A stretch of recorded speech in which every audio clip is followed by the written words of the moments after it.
Essential services maintenance act, आवश्यक सेवा अनुरक्षण अधिनियम। तो ये कानून क्या कहता है इसको समझते हैं। पहले न्यूज में ये टॉपिक क्यों आया था वो आपको बता देता हूं, क्योंकि ये जो न्यूज में जिसके लिए ये कानून था वो अगर आप समझ गए तो आपको ये कानून समझने में काफी आसानी होगी। तो देखिए, उत्तर प्रदेश सरकार ने अभी एक्सटेंड कर दिया है एसेंशियल सर्विसेज मेंटेनेंस एक्ट को, जिसके तहत उत्तर प्रदेश के अंदर जो भी डिपार्टमेंट्स या कॉर्पोरेशन इस कानून के अंदर आते हैं, एसेंशियल सर्विसेज के अंदर आते हैं, तो वो स्ट्राइक नहीं कर सकते अगले 6 महीने के लिए। 6 महीने के लिए इसको एक्सटेंड कर दिया है।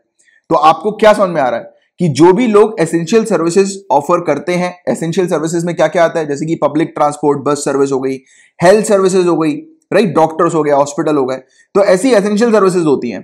तो इन सर्विसेज में जो भी लोग हैं या फिर इन डिपार्टमेंट्स में, हेल्थ केयर डिपार्टमेंट के अंदर जो भी लोग आते हैं या जो भी एसेंशियल सर्विसेज के अंदर जो लोग आते हैं, काम कर रहे होते हैं, तो वो अगले 6 महीने तक स्ट्राइक पे नहीं जा सकते, और वो अगर जाएंगे तो उनके खिलाफ सख्त कार्रवाई की जाएगी। तो ये कानून इसी से रिलेटेड है कि एसेंशियल सर्विसेज जो है वो डिलीवर होती रहे, उस पर रोक ना लगे किसी भी तरीके की।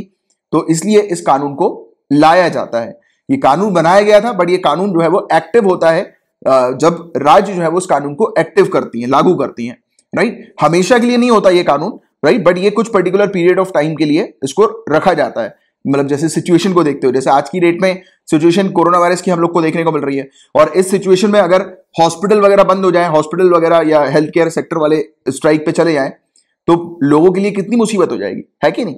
तो ये एसेंशियल सर्विस ऐसी सर्विस होती है जिनके रुकने से, राइट, लोगों की नॉर्मल लाइफ को जो है वो खतरा हो सकता है, अफेक्ट हो सकती है लोगों की नॉर्मल लाइफ। तो ये इंश्योर करता है ये इस प्रकार का कानून की इस प्रकार की जो सर्विस है वो, उसकी सर्विस की डिलीवरी जो है वो बरकरार रहे, इस पर रोक ना लगे किसी भी प्रकार की।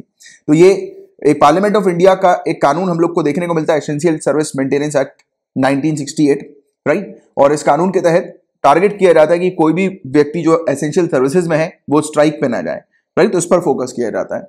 और इसमें इतना पावरफुल कानून है कि पुलिस को अधिकार दे दिया जाता है कि अगर जो भी इंडिविजुअल इस कानून के प्रोविजन का उल्लंघन कर रहे हैं, वॉयलेट कर रहे हैं, तो पुलिस उनको बिना किसी अरेस्ट वारंट के अरेस्ट कर सकती है। तो ये वाली चीज भी है इसके अंदर। और ये कानून तो पार्लियामेंट के द्वारा बनाया गया था। ये हमारा जो 7 शेड्यूल हम लोग को देखने को मिलता है, 7 शेड्यूल के अंदर आप जानते हैं कि यूनियन लिस्ट, स्टेट लिस्ट और कॉन्करेंट लिस्ट आती है। यूनियन लिस्ट में मौजूदा जितने भी सब्जेक्ट्स हम लोग को देखने को मिलते हैं उस पर यूनियन जो है, सेंटर जो है वो कानून बना सकती है। स्टेट लिस्ट के अंदर मौजूदा जितने भी सब्जेक्ट्स हैं उस पर स्टेट जो है, राज्य जो है वो कानून बना सकते हैं। और कॉन्करेंट लिस्ट के अंदर यूनियन भी, सेंटर भी और स्टेट भी दोनों ही कानून बना सकते हैं। तो ये जो वाला जो कानून था, ये लिस्ट नंबर 33 हम लोग को कॉन्करेंट लिस्ट के अंदर देखने को मिला था। तो उसमें जो है ये, उसके तहत पार्लियामेंट के द्वारा इस कानून को बनाया गया। और राज्यों के भी अलग अपने सेपरेट जो है वो इस प्रकार के कानून होते हैं, हम लोग को देखने को मिलते हैं। और ये पूरा डिस्क्रिशन स्टेट गवर्नमेंट का ही होता है इस पर्टिकुलर कानून को एग्जीक्यूट करने का, राइट, यानी कि लागू करने का।